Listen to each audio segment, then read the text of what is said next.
या देवी सर्वभूतेषु विद्यारूपेण संस्थिता नमस्तस्ये नमस्तस्ये नमस्तस्ये नमो नमः। आप सभी को बसंत पंचमी की हार्दिक शुभकामनाएं।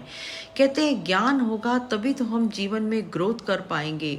14 फरवरी को बसंत पंचमी के दिन आपको माँ सरस्वती की कृपा पाने के लिए, साथ ही राहु देव की कृपा पाने के लिए आपको क्या उपाय करने हैं।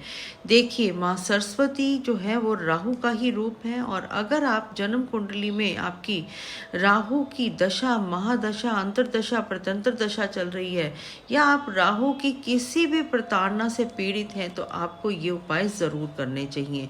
14 फरवरी के दिन आपको किसी मंदिर में जाकर माँ सरस्वती की तस्वीर के आगे 4 नीले फूल चढ़ाने हैं। अगर आपको माँ सरस्वती की तस्वीर या मंदिर में कहीं पे मूर्ति नहीं मिलती, तो आप अपने घर के मंदिर में भी माँ सरस्वती की फोटो के आगे 4 नीले फूल चढ़ा सकते हैं। साथ ही आपने पीले चावल बनाने हैं, जिसमें मीठे पीले चावल बनाकर आपने उसमें पंचमेवा डालकर अपने घर में, पहले तो आपने अपने घर के मंदिर में वो रखने हैं। उसके बाद आपने एक माला का जाप करना है। वो रुद्राक्ष की माला हो या कमलकट्टे की माला हो, और सरस्वती माँ का बीज मंत्र है ओम ह्रीम ऐं ह्रीम सरस्वते नमः। और स्टूडेंट्स अगर ये जाप करते हैं तो बहुत ही बढ़िया।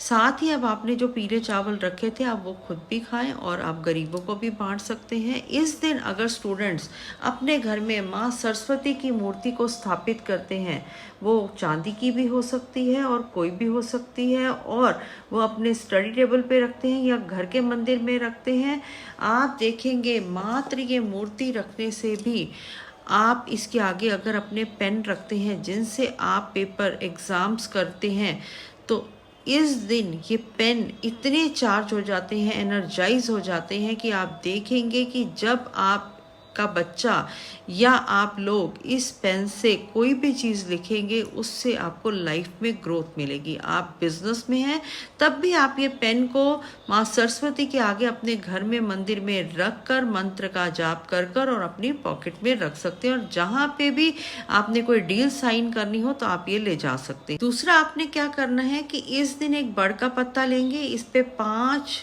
मिठाई रखेंगे। वो एक जैसी भी हो सकती हैं और अलग अलग तरीके की भी हो सकती हैं। अब जो भी स्टूडेंट्स एग्ज़ाम देना चाहते हैं और चाहते हैं कि उनकी लाइफ में ग्रोथ हो, उनकी कंसंट्रेशन पावर बढ़े, तो अब वो बच्चा, वो पर्सन, वो पत्ते के ऊपर 5 अलग अलग तरीके की मिठाई ले जाकर, और आपने इसको पीपल के पेड़ पे चढ़ाना है, और साथ ही एक देसी घी का दिया जला के आना है, और प्रार्थना करके आनी है कि मेरा या मेरे बच्चे की कंसंट्रेशन पावर बढ़े। अब आप माएँ जो हैं वो अपने बच्चों को साथ ले जाएं तो बहुत अच्छा, और बच्चों के हाथ से ही ये पीपल के पेड़ पे, बड़ के पेड़ पे 5, बड़ के पत्ते पे 5 मिठाई रखकर चढ़ा के आएंगी। अब अगर आप उस दिन 14 फरवरी के दिन आप अपने घर के मंदिर में एक जल का पात्र रखते हैं और मंत्रों का जाप करती हैं माताएं, अगर बच्चे ये काम नहीं कर सकते तो माँ ये काम कर दें, पेन रख दें उनके नाम के, और साथ ही एक जल का लोटा लें और मंत्र का जाप करें ओम ह्रीम ऐं ह्रीम सरस्वते नमः, जो मैंने आपको अभी भी बताया है। और ये जल अभिमंत्रित हो जाएगा, और ये जल अगर अपने बच्चों को पिलाती हैं तो इससे भी उनकी कंसंट्रेशन पावर बढ़ेगी और उनको जीवन में ग्रोथ मिलेगी। छोटे छोटे से उपाय करें, आपको बहुत फायदा होगा।